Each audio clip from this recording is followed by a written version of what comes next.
पूज्य भाई जी से हनुमान प्रसाद पोद्दार जी साधु संघ के लाभ से ऋषिकेश गए हुए थे। वहां स्वर्गाश्रम में एकांत में भ्रमण कर रहे थे। भाई जी गृहस्थ होते हुए भी महापुरुष, वास्तविक महापुरुष, जो भगवत प्राप्त महापुरुष में लक्षण सारे के सारे भाई जी में विराजमान थे। वहां एक महात्मा को देखा जिनका नाम नारायण स्वामी था। वहां दर्शन हुए। ये बहुत धनी मानी अमीर घराने के बालक थे और उच्च शिक्षा प्राप्त किए हुए थे। इनकी जिह्वा से बस निकलता रहता था नारायण नारायण नारायण नारायण नारायण 24 घंटे। किसी से बात नहीं करते थे। 2.25 घंटे के लिए केवल इनकी दिनचर्या होती थी, शयन आदि की जो भी, वो क्या हर समय बस नारायण नारायण नारायण। कमर में एक पतली सी डोरी और टाट का एक टुकड़ा जो लंगोटी की तरह, बस इतनी इनके पास पोशाक थी। बहुत बड़े धनी मानी घर के, बहुत उच्च शिक्षा प्राप्त किए हुए महापुरुष। कमर में एक ऐसे डोरी बंधी हुई, उसमें एक बस मूत्रेंद्री ढकने के लिए इतना टाट की पट्टी, बस वही लंगोटी स्वरूप से निरंतर भगवान नाम, निरंतर भगवान नाम। अगर कभी किसी से बात करते तो केवल भगवत वार्ता करते ही आंसू प्रकट हो जाते। ये रात्रि के समय जब बैठते कोई आता तो उससे कहते विनय पत्रिका जी सुनाओ, भगवत संबंधी पद सुनाओ। वो पद सुनते। उस समय जब ये वार्ता सुनते तो इनके चेहरे में प्रेम के सारे सात्विक भाव प्रकट होते दिखाई देते। हम लोगों ने अनुरोध किया, पूज्य भाई जी महाराज श्री हनुमान प्रसाद पोद्दार जी महाराज, हम लोगों ने जो गीता प्रेस से गए हुए थे, अनुरोध किया कि आप कुछ अपने जीवन के विषय में, कुछ अपने साधन के विषय में, जिससे साधकों को लाभ मिल सके। आपकी जो ये प्रेम दशा है, ये जो वैराग्य की स्थिति, आप कृपा करके लिखित हमें दे दीजिए, जिससे ये विश्व के जो भी भगवत प्राप्ति करना चाहते हैं उन साधकों को बड़ा लाभ होगा। आप जैसे महापुरुषों का कृपा प्रसाद चाहिए। आपने बड़ी प्रार्थना पर लिखने पर राजी हुए, क्योंकि वो नाम छोड़ के लिखना असंभव, जिनका ऐसा नाम में प्रेम और लेखन कार्य में लग सके, असंभव। भाई जी की प्रार्थना पर उन्होंने कुछ अपने जीवन की वो बातें जो साधक के लिए महाअमृतमय, पक्का पक्का निश्चित बहुत लाभ मिलेगा अपने लोगों को, यदि हम ठीक ध्यान से सुने और ठीक अपने जीवन में उतारे तो निश्चित निश्चित भगवत प्राप्ति के लिए बहुत सहयोगी है। बोलने में जितना जल्दी कहा जा सकता है, लिखने में उसकी अपेक्षा बहुत अधिक समय लगता है। नारायण स्वामी ने कहा, परंतु महान भक्त श्री जयदयाल जी और हनुमान प्रसाद पोद्दार जी की प्रेरणा से मैं लिख रहा हूं। लिखने की इच्छा नहीं है, पर इनकी प्रेरणा से मैं लिख रहा हूं। जो भी इस पापी ने अपने जीवन में लाभ प्राप्त किया है, देखो कितने बड़े महापुरुष की अपने को कह रहे हैं, पापी, महात्मा नहीं कह रहे। जो इस पापी ने अपने जीवन में जो लाभ प्राप्त किया है वो मैं लिख रहा हूं। जो गृहस्थाश्रम से त्याग करके भजन मार्ग में आना और गृहस्थाश्रम और भजन की इस अवस्था तक की सारी अनुभव की बातें सूक्ष्म रूप से मैं लिखता हूं। जो भक्तजन इसे पढ़े, इसे बहुत बड़ी जीवन की निधि समझे, क्योंकि मैं कोई लेख नहीं लिख रहा, अपना जीवन लिख रहा हूं। नारायण स्वामी दिन रात हमारा चित्त भजन में राजी है, फिर भी इनकी प्रेरणा से, अर्थात भाई जी और जयदयाल जी की प्रेरणा से ये मैं अमूल्य समय निकाल कर नाम से लिख रहा हूं। इसे व्यर्थ ना जाने देना। ये उनके स्वयं की लेख के। इस शरीर का चैत्र शुदी 15 तारीख 20 अप्रैल सन 1880 ईस्वी को कायस्थ माथुर कुल के अमीर घराने में संभ्रांत वंश में मुरादाबाद में जन्म हुआ था। भाई जी और पूज्य श्री जयदयाल जी ने प्रेरणा की कि आप अपने विषय में गृहस्थ से लेकर विरक्त तक कुछ अनुभूत जो साधक के लिए, इस वंश के पूर्वज बादशाह के यहां दीवान थे, इसलिए खूब भोग सामग्री और संपत्ति थी। पर भगवत कृपा से मुझे तीव्र वैराग्य हुआ। गृहस्थी छोड़कर भीख मांगने का मन में ख्याल हुआ कि मैं ऐसे वैभव को ठुकराता हूं और प्रभु की प्रेम प्राप्ति के लिए मैं भीख मांग के, पर भीख मांगने की बात याद आते ही हृदय कांप जाता कि इतनी सब सुविधाएं जिसके लिए वो किसी के दरवाजे पर खड़ा होकर एक टुकड़ा रोटी का मांगे, ये तो बहुत शर्म की बात है, ये होना बड़ा कठिन है। पहली बात हमें रोका हमारे मन ने कि तुम भिक्षा कैसे मांगोगे। दूसरी बात, तुम्हारे पास सदगुरु नहीं है जो तुम्हें सतमार्ग बताए। तुम घर गृहस्थी त्याग कर भगवान के मार्ग में चलना चाहते हो तो कैसे चलना चाहिए, सदगुरु तो चाहिए। ये दो बातें हमारे हृदय में बहुत चुभी। नारायण स्वामी जी लिख रहे हैं, मैं इस ख्याल में भरा हुआ संतों को खोज करता, जहां संत दिखाई देते कि ये मेरे सदगुरु के रूप में इनको वर्ण करूं, क्या ये मेरे सदगुरु है, पर कहीं भाव बैठता नहीं। वो प्रभु बैठालते हैं जहां बैठना होता है। एक साधु मेरे पास आया और उसने कहा कि मैं बद्रीनारायण से आया हूं और मेरे पास एक जड़ी है, तुम्हारे अंदर एक भय है ना कि मैं भीख कैसे मांगूंगा, उदर पोषण कैसे होगा। बस एक राई के दाने की तरह सुबह सुबह तुम जीभ में रख लेना, तुम्हें बिल्कुल न प्यास लगेगी न भूख लगेगी। बड़ा अच्छा लगा कि मांगने वाली समस्या का तो समाधान हो गया।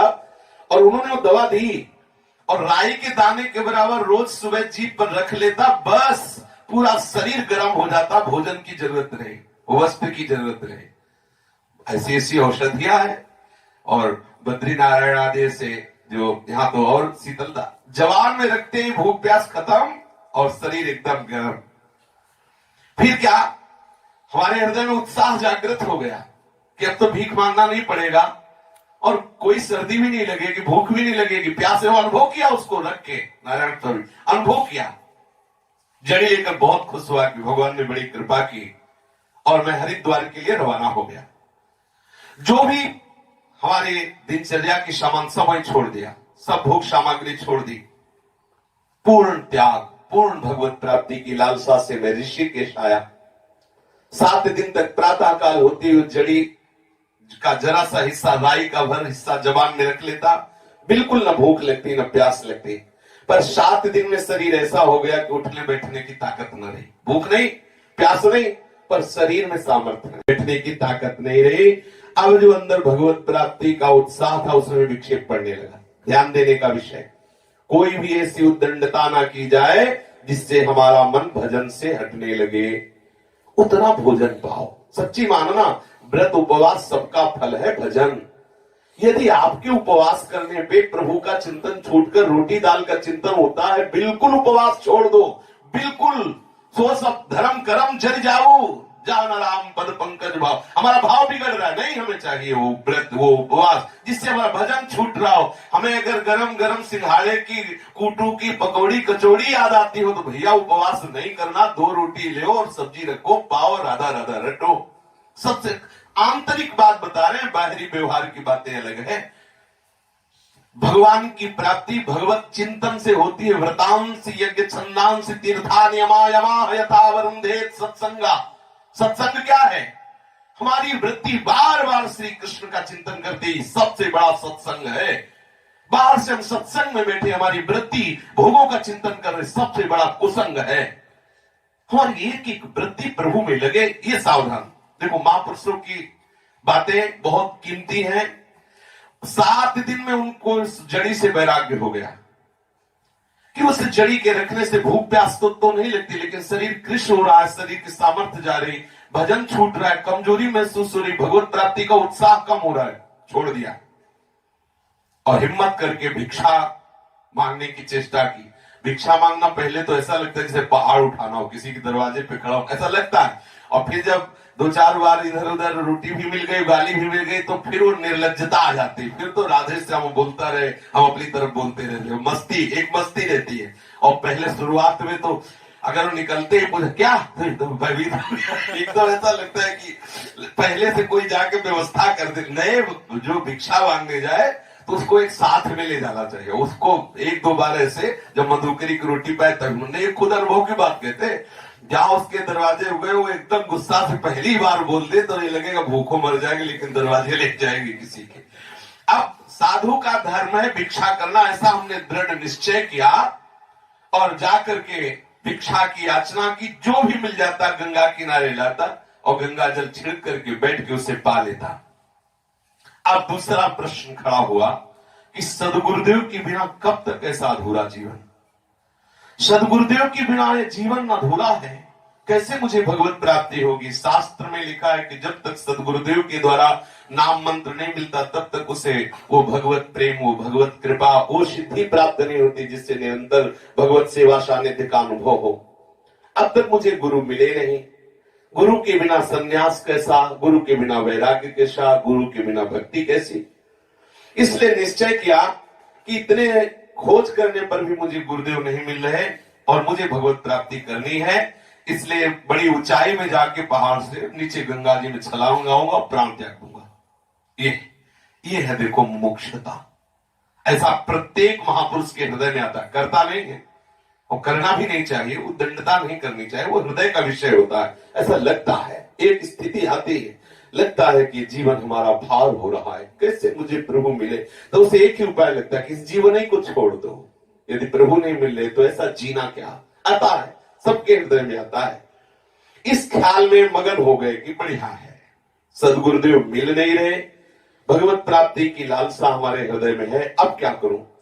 अब मैं पहाड़ के ऊपर खड़ा था, उसी समय छलांग लगाने की बात ही सोच रहा था कि बस अब यहां से छलांग लगाना है। तेले पीछे किसी का हाथ आया बाजू में और कहा तुम्हें गुरु चाहिए ना, देखो मुझे साक्षात बद्री नारायण ने भेजा है, ये कॉपिंग लो और एक कंबल का टुकड़ा दिया, इसे लगा लो और नारायण नारायण जपो, हो गया गुरु मंत्र। नारायण नारायण बोलो, ये कॉपिंग लगाओ, ये कंबल का टुकड़ा, बस इतना ही पहनना, मुझे बद्री नारायण भगवान ने भेजा है।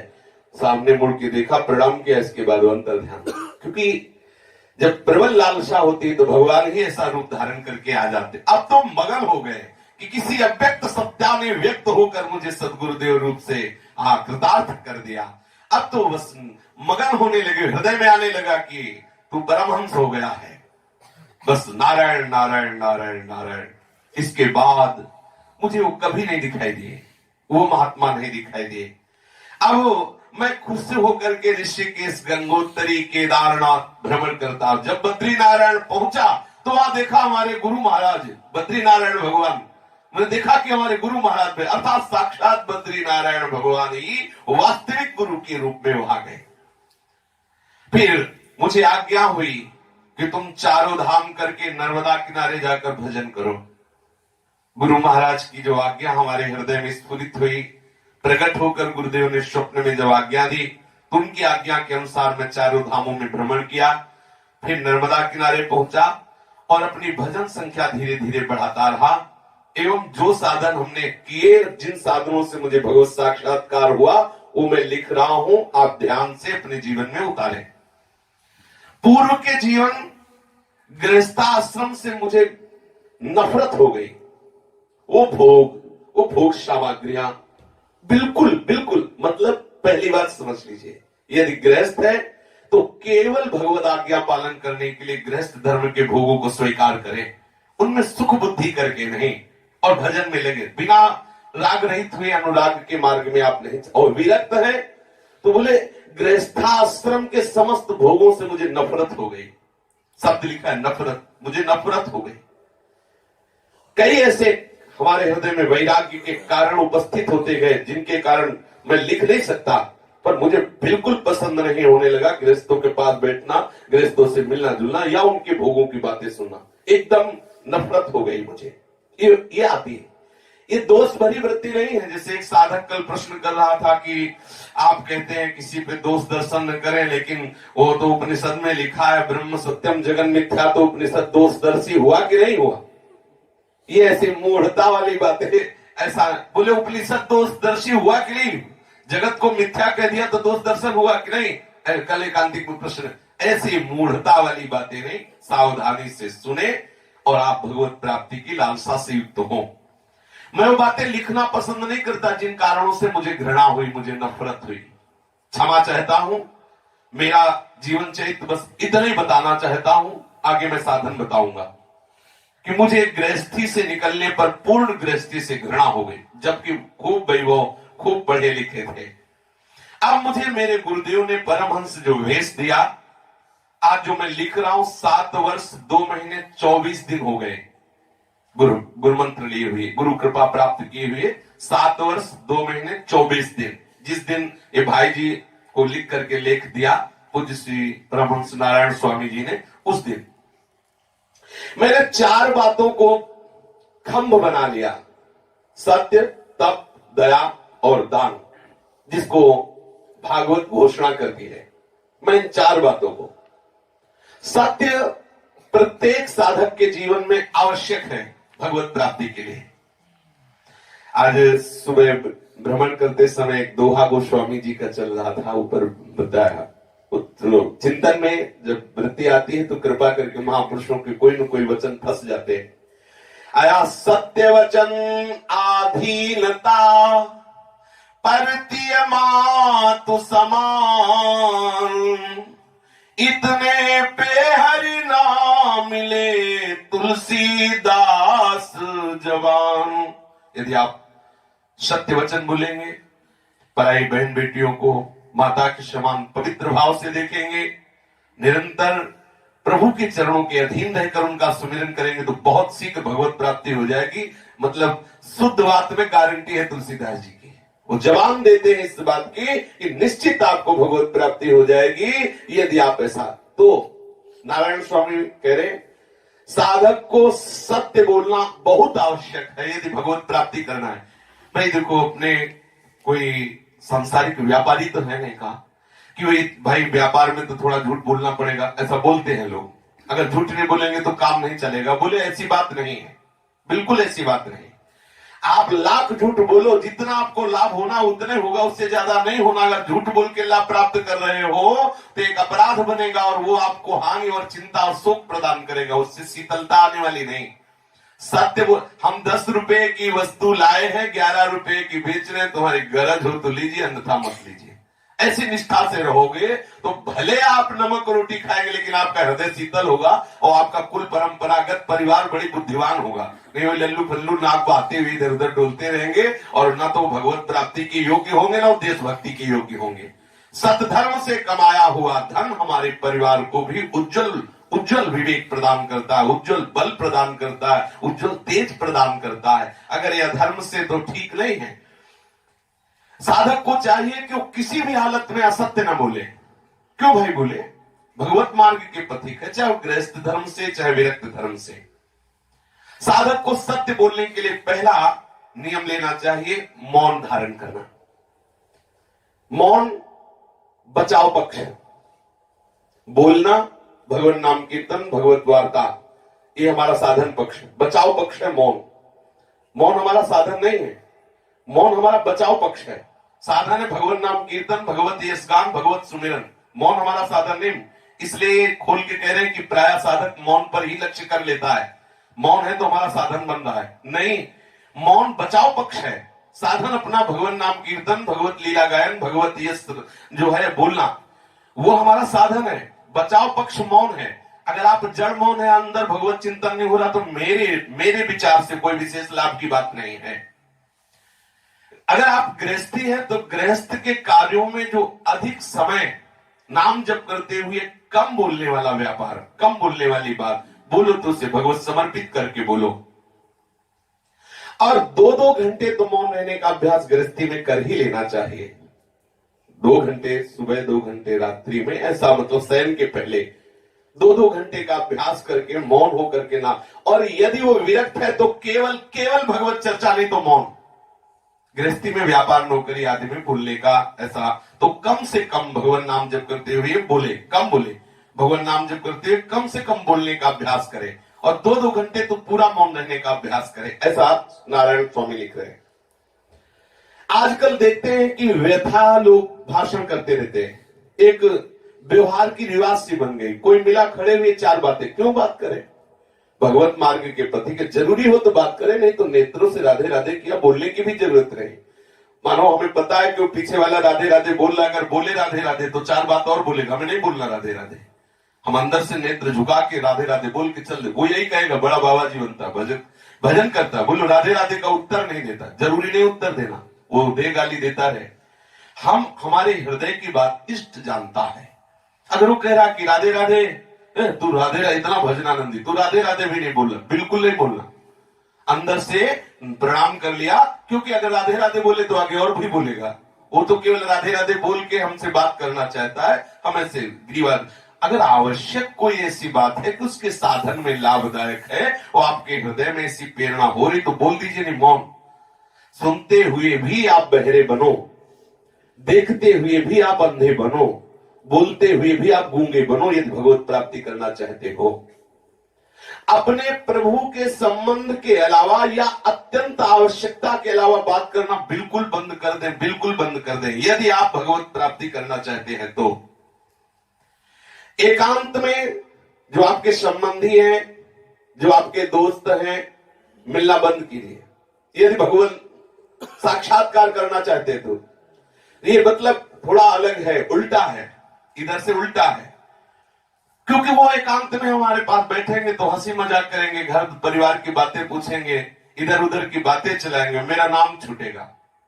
वो छूटे तो छूटते रहे। जिसके रिश्तेदार प्रभु हो गए उनको किसी और रिश्तेदार की जरूरत होती नहीं। और जब वो रिश्तेदार बन जाते हैं तो जितने चाहिए उतने आते रहते हैं, कभी नहीं होती।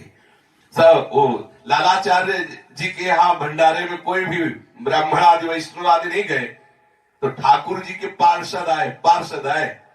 नरसिंह मेहता के यहाँ भात भरने के लिए कोई व्यवस्था नहीं थी, तो इतना बड़ा भात आज भी जस गाया जाता है। सीधा संबंध ठाकुर से रखिए, यही हमारे जीजा, फूफा, मामा, काका, चाचा जो है यही है, इन्हीं से व्यवहार कीजिए। ये मत सोचिए कि ये नाराज हो जाएंगे रिश्ते नातेदार तो क्या बिगाड़ लेंगे। जिसका ऐसा समर्थ रिश्ते नातेदार है तो ये बेचारे मरण धर्मा हमारे से नाराज हो जाएंगे तो क्या बिगड़ जाएगा। आप बिल्कुल अपने भजन को बचाइए, आप अपने दोस्त कम कीजिए, दोस्त कम बनाइए, वही दोस्त हो जो भजन में सहयोगी हो, अन्यथा नहीं। घर में जाकर के आप अलग बैठने का स्वभाव बना लें। देखो, ये भगवत प्राप्ति की बात है, आप ऐसा करेंगे तो घर में आपका विरोध शुरू हो जाएगा। हो सकता है कि आप चैन से बैठना भी मुश्किल हो जाए। पत्नी बच्चे सब जब से वृंदावन से आए तो अकेले कमरा में बैठे रहते हैं। ये बाबा जी कितनों को बर्बाद करेगा पता नहीं, कितने के घर उजाड़ेगा। ऐसी गालियां सुनने को मिलेगी, हमको भी आपको भी। बच्चा तो, बाबा पागल है गए। हाँ, बच्चा के में घर में नाती पुत्र के बाबा पागल है गए। हाँ, तो भी पागलों का देश है। आप बोले पहली बात तो मित्र संबंधी प्रभु को ही बनाना है। कोई मित्र संबंधी आए तो उनसे एकांत ज्यादा बैठना नहीं, मिलना नहीं। अपने घर में जाना तो अकेले कमरे में बैठने का अभ्यास करना है।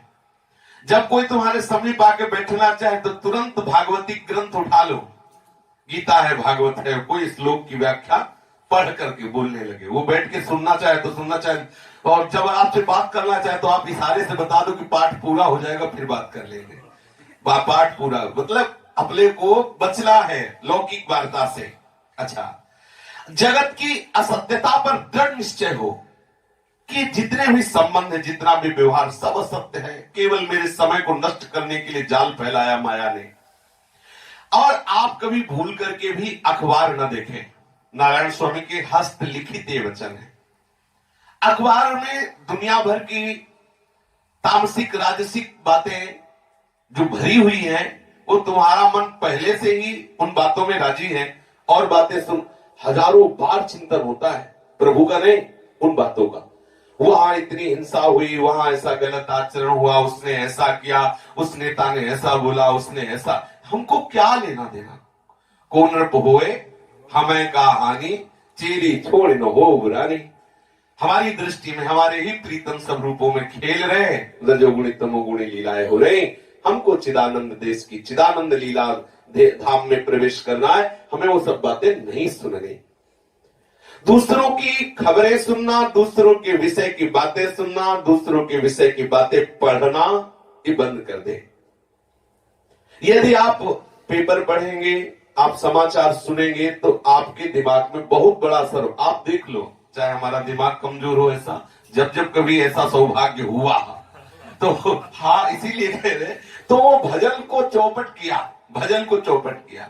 जब कभी ऐसा, जहां कहीं ऐसा संयोग बना और कभी एक मान लो रोटी लेने गए, वहां चल रहा है समाचार, अब हम एक में खड़े खड़े एकदम आकर्षण होता है ना, ऐसा हुआ वहां ऐसा एक, अब वो पूरा प्रसाद पाते समय वही ऐसा भी होता है, ऐसा वो पूरा चिंतन चल, ये भगवत चिंतन को बिगाड़ने के लिए समाचार और पेपर पत्र आदि नहीं पढ़ना चाहिए, बिल्कुल समय को खराब कर देते हैं।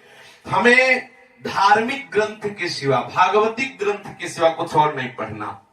ये सिर्फ उनके लिए है जो भगवत प्राप्ति करना चाहते हैं, जो संसार में आनंद ले रहे हैं, उनको प्रणाम है।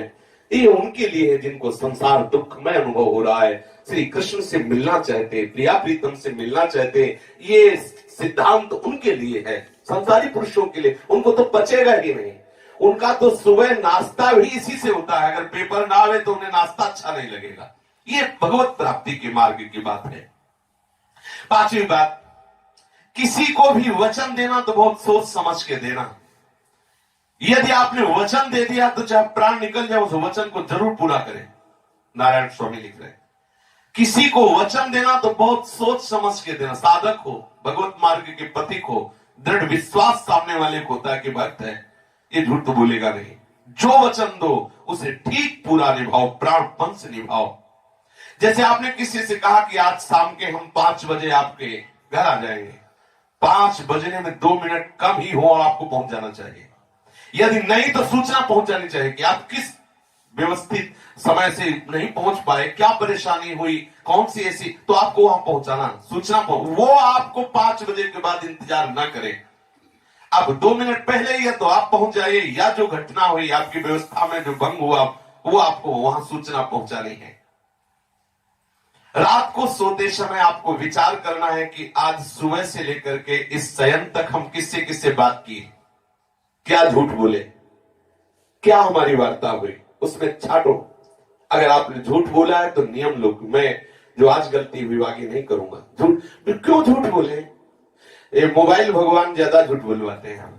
जो इसके पास मोबाइल होता है ना, वो बहुत झूठ बोलते हैं। बगल में, दीवार के बगल में इधर से उधर से बात हो रही, बोले आगरे में है, आगरे से बात कर रहे हैं, आगरे से बात कर रहे, वो पास में ही है खड़े, बोले अभी तो यहाँ है नहीं हम, अभी तो हम दूर है, और पास ही बात कर, घर में बात कर, घर में तो है नहीं। बहुत जल्दी झूठ बुलवाते हैं। चलो, जो भगवत मार्ग में नहीं चल रहे उनको जैसे हरि जाने, अपने लोगों को बिल्कुल ठीक। मोबाइल से बहुत लाभ है, लाभ है। जैसे आप भगवत चर्चा सुन सकते हैं, किसी भी संत महापुरुष की वाणी उसमें रख के आप एकांत में लगा के सुन सकते हैं, तो उससे वो लाभ लीजिए जो आपको अत्यंत आवश्यक है वो। और इससे बहुत बड़ी हानि भी है।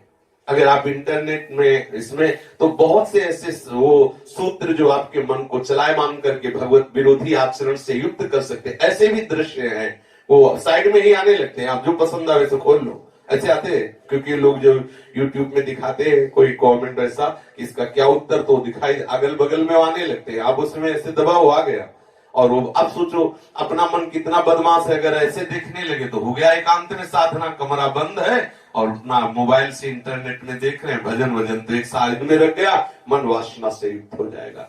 सावधान रहे, रात को सोते समय विचार करें कि आज हमसे कहां गलती हुई। जो करना चाहिए जरूर करना चाहिए, आज हमसे कौन भगवत विरोधी पापाचरण हो गया।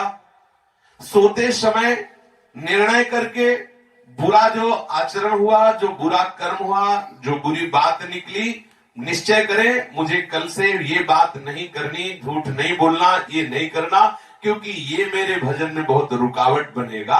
ऐसा निश्चय करके उसे छोड़ दिया और बस फिर भजन करते हुए ही शयन करें, दूसरा चिंतन न रह जाए, ये सावधानी रखें। आप ऐसा 4-6 महीने आप करें, आप देखें आपको आनंद आता है कि नहीं। वाणी से दोष न बनने पाए, ये पेपर समाचार आदि पत्र जो ये सब ना पढ़े, शास्त्र सम्मत ही आप अपने आचरण, मिलना जुलना ये सब रख के आप 4-6 महीने करके देखिए आपको कैसा लगता है। आज यदि आप पूर्वयुक्त साधन करेंगे तो आपके वाणी में सत्य जागृत हो जाएगा। सत्य श्री नारायण का स्वरूप है। भजन करने वाले को सबसे ज्यादा इस बात पर ध्यान देनी चाहिए कि झूठ बात नहीं होनी चाहिए, अश्लील बात नहीं होनी चाहिए, मिथ्या भाषण नहीं। किस बात का साधन कर रहे हो? प्रभु का स्वरूप सत्य है, आप क्यों सत्य नहीं बोल रहे? और दूसरी बात, जो सत्य नहीं बोलता उसके हृदय में कलयुग का वास हो जाता है। असत्य है, मिथ्या भाषण करने से कलयुग को अवसर मिलता है, और जिसके हृदय में कलयुग को वास होता है तो सब आ जाता है। हिंसा, व्यभिचार, द्यूत, कीड़ा, सरा, ये सब बेशक नाना प्रकार की गंदी बातें आ जाती है। जितना आप वाणी से सत्य बोलेंगे तो भजन की वृद्धि होगी, अंतःकरण शुद्ध होगा। 12 वर्ष तक असत्य ना बोले तो जो बोलेगा उसकी वाणी सिद्ध हो जाएगी। केवल 12 वर्ष तक यदि असत्य ना बोले वाणी से तो वाणी सिद्ध हो जाएगी। आप सोचो, भगवत मार्ग के पथी को आप क्यों बोलते हैं? जब असत्य बोलेंगे तो आपके हृदय मलिन होगा, जलन प्रारंभ हो जाएगी, चिंताएं आने लगेंगी संसारिक। यदि आप निश्चिंत होना चाहते हैं, शास्त्र के अनुसार आचरण करें, कभी असत्य ना बोले। ये कोई कहे कलयुग है, हमको तो फिर भगवत प्राप्ति दुर्लभ है। किसी को भी भगवत प्राप्ति हुई है तो सत्य भाषण, सत्य जीवन से हुई है।